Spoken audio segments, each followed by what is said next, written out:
Hi, welcome to the Crates Motel. My name's Conan. In today's video, we're going to be looking at Plugin Alliance's emulation of the Elysia Alpha Mastering Compressor.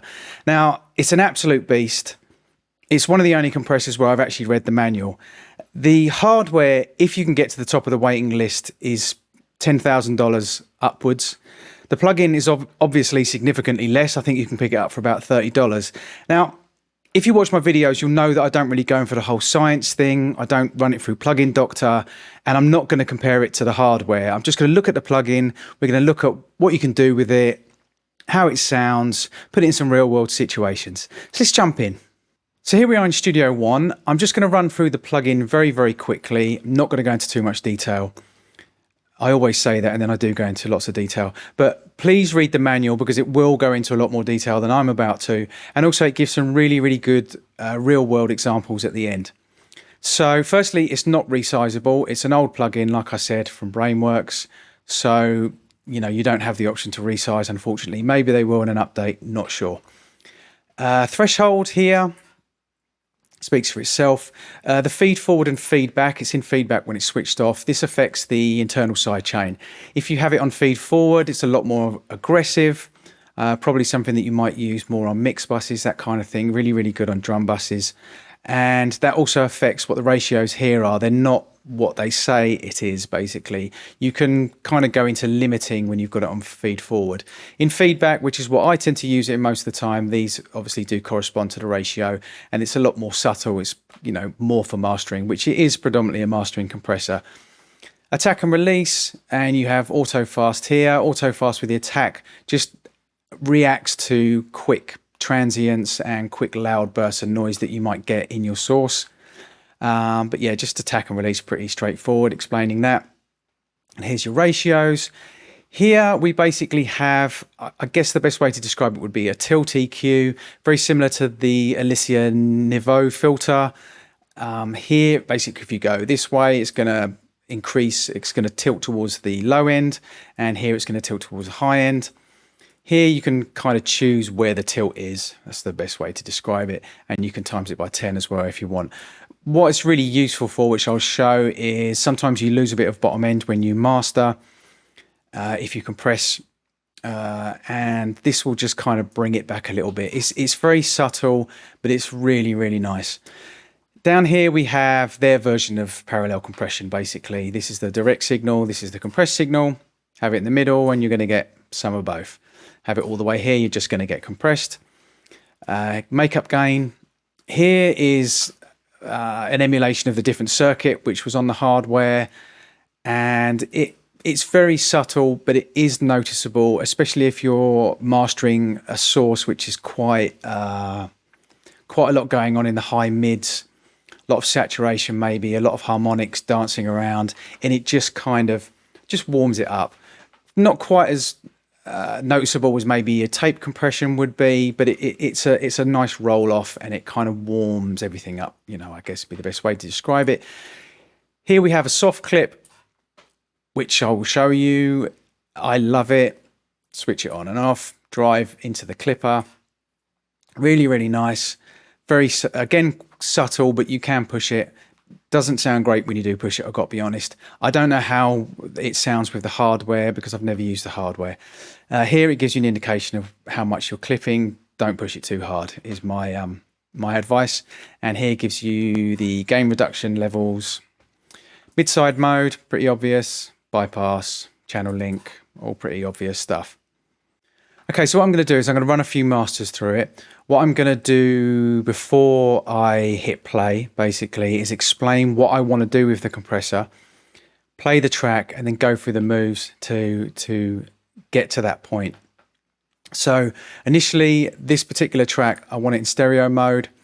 I want to just kind of round things off a little bit, glue things back a little bit, because the mix is spot on. The producer's done a really good job on the mix.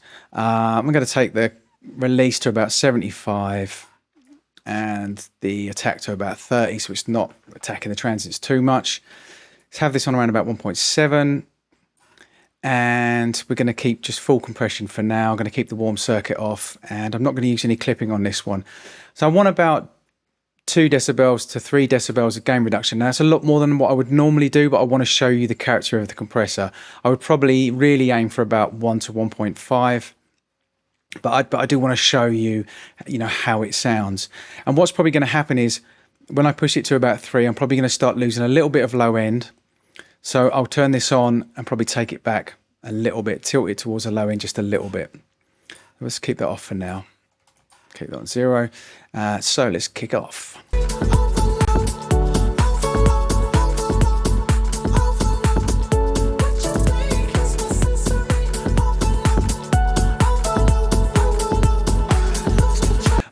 You probably just noticed there's no auto gain, so I'm having to do this live. So I apologise if there's a slight difference in the levels.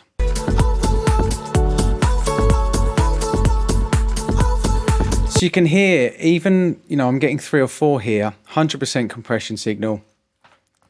It doesn't really sound too compressed. It sounds very natural and organic, but it's just rounded everything off and it's glued it. I love glue compression. Not everybody does. I really, really like it, especially with a lot of the genres that I master. Gluing is kind of quite an important part of it. It isn't always, because obviously I don't do anything by default, but it especially on a track like this, you kind of want the highs and the lows to meet each other in the middle. So you want to glue it, but you don't want it to sound too squashed. I'm not a massive fan of that real squash sound. Some people are. But I'm not, and this compressor does a really, really good job of gluing it, but not gluing it so obviously the way an SSL would. SSL glue is a particular type of glue which I also absolutely love, but it's not what I would probably aim for in a master. I don't want it to sound too glued, but I want it to be glued. And with a compressor like the Alpha, it does that really nicely. And like I said, I'm getting 3 to 4 decibels of gain reduction here, which is way more than what I would normally have on a master. But it's gluing it and it's not sounding too squashed. So let's just use this to bring a little bit of the low end back in, because I am losing a tiny bit of low end.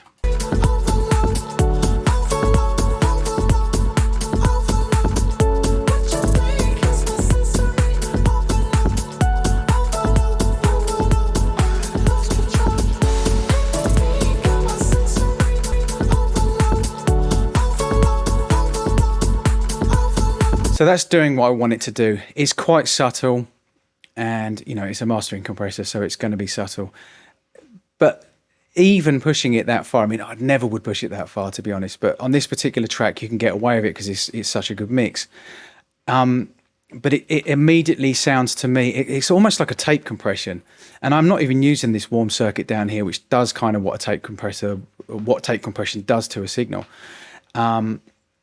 Let's push it into the clipper just a little bit as well, just to get some nice volume out of it. Just going to back that off a tiny bit. Oh yeah, just quickly, I want to show you what happens here. I get quite excited about this. So you can almost use it like an EQ, I guess would be the, on this track, you don't really need to do it, but I'm going to push it over tilt it towards the highs, and you can hear how nicely it brightens things up without sounding harsh.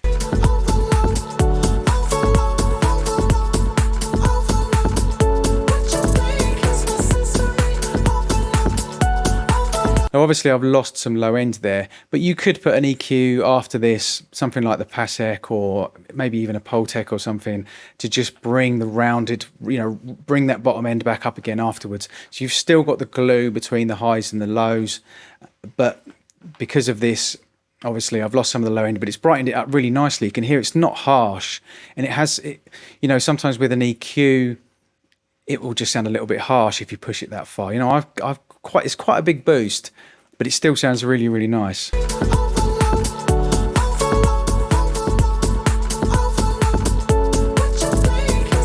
I'm going to take it back just around about here again, just so that I'm just tilting towards the low end slightly.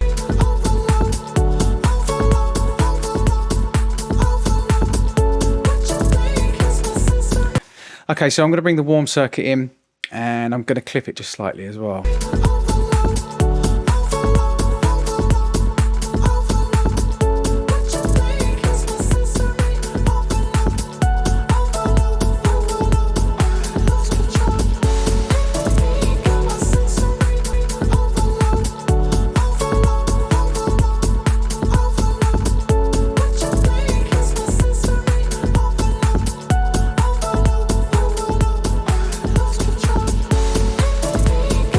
Okay, so I think I've got that in a nice place. Again, I want to stress I am pushing things a bit further than I normally would because I want you to hear the effect.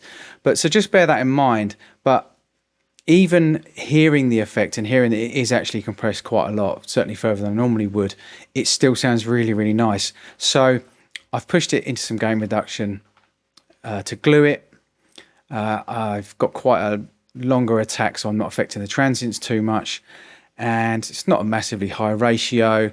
I've tilted it just to give us back a bit of low end. Warm circuit, bang that in, put a bit of clipping in there. And for me now, it's got a nice full sound to it. And I wouldn't really want to do too much else with it, to be honest, other than going to a limiter. Like I said, the mix on this, the producer did a really, really good job. So it doesn't need any surgical work EQ wise or anything. But just with this compressor, you can see from this example that you can give it that nice warm compression, the glue that you would want, get some of the brightness back into it, and the clipping on it as well just sounds really, really nice. It's just in a good place just with this compressor. And like I said, there's no other processing on it whatsoever.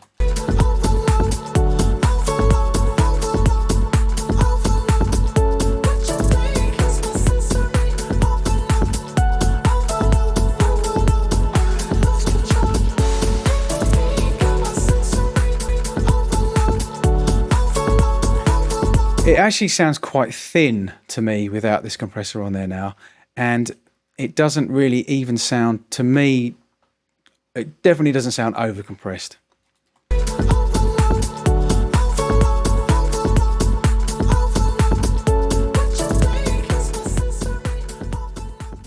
So on this example, I'm going to use the Alpha in mid-side mode. The reason is, after assessment on this track, it's a synthwave type track. There's a lot of movement going on the sides, a lot of synths, a lot of reverb, a lot of delays, and I don't really want to touch that.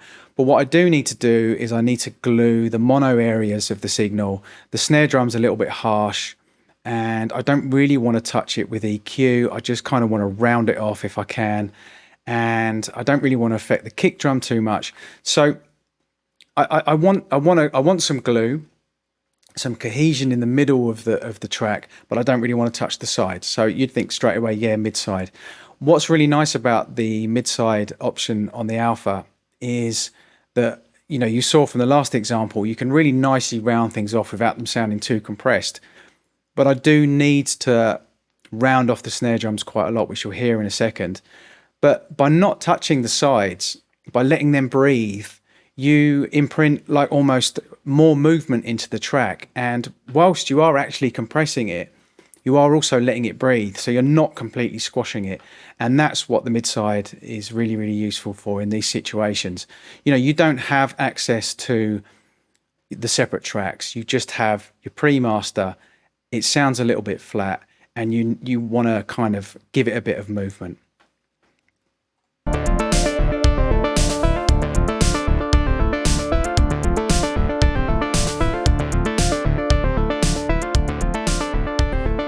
So listen to the snare drums. You can hear straight away it's rounded off. I'm pushing it quite far. So let's just take that back just a little bit. Let's take that to about 30 milliseconds. Take that back quite fast. Let's take that up to about 1.6.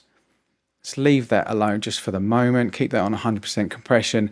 And then I'm going to bring the threshold in and listen to how the snare drums just go rounded rather than kind of jagged, be the best way to describe it.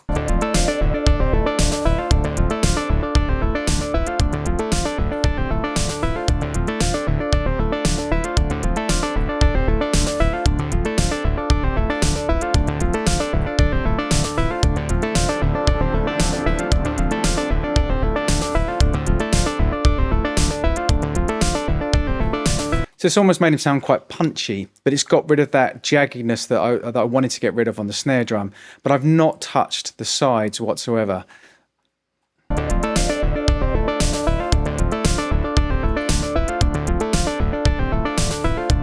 Just tilting it slightly towards the bottom end a little bit.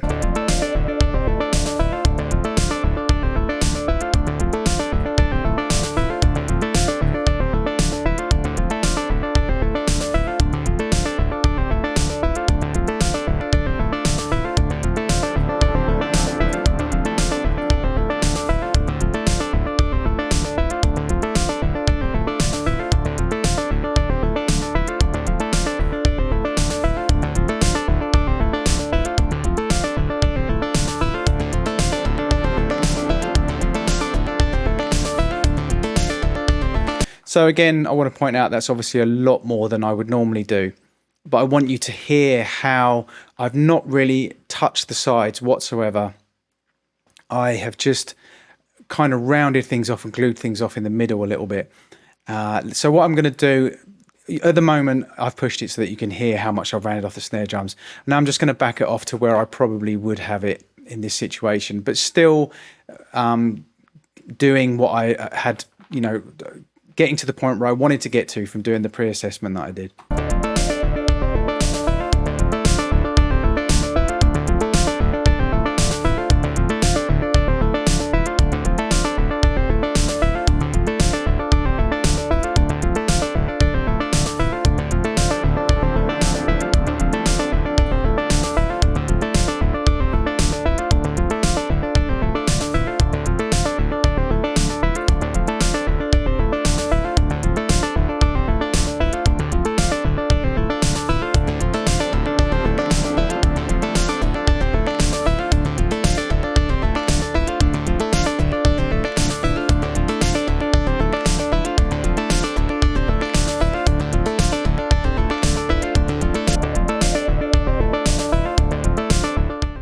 So there you have it, Plugin Alliance's version of the Alpha compressor. Now, I did consider doing some examples where I was using it on a mix bus, maybe some individual instruments, and there is actually a mix version of it as well as the mastering version of it. But the reason why I didn't is because I don't really use it like that. I use it as a mastering compressor. You know, there are some mastering compressors, Unisum is an example, where I will use it on individual instruments. Shadow Hill's another one, but with the Alpha, I only use it in mastering. I haven't really used it as a mix bus compressor or an individual instrument compressor or anything like that. But that's not to say it can't be used that way. There's some great examples in the manual which describe how to use it on vocals, that kind of thing. So, you know, explore it, you know, use it for other stuff. But I've showed you some examples of how I use it in mastering, in stereo mode and in mid-side mode. The reason why I love it, despite it being a really old plugin, and the reason why I still use it in probably 1 out of 5 of the masters that I do, is it's a really good compressor in mastering to imprint that glue, but without it sounding glued. And I think I touched on that in the video when I was compressing maybe the first example that I showed you.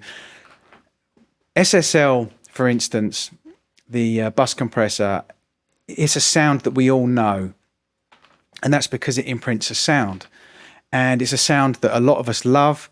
It's, you know, if you think of glue, you think of the SSL or maybe the DBX 160, and you know that sound.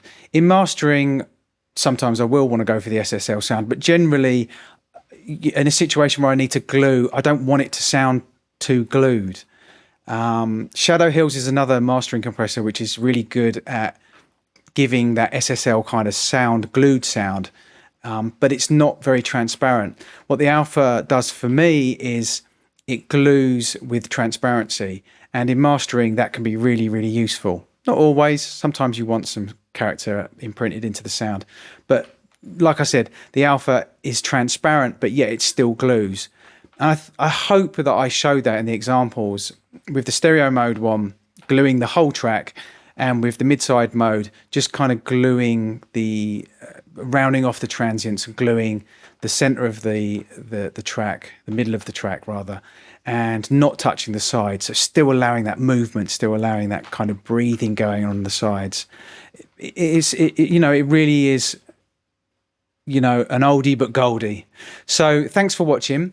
Please subscribe for more mixing and mastering tutorials and reviews. This is the Crates Motel. My name's Conan. Until next time.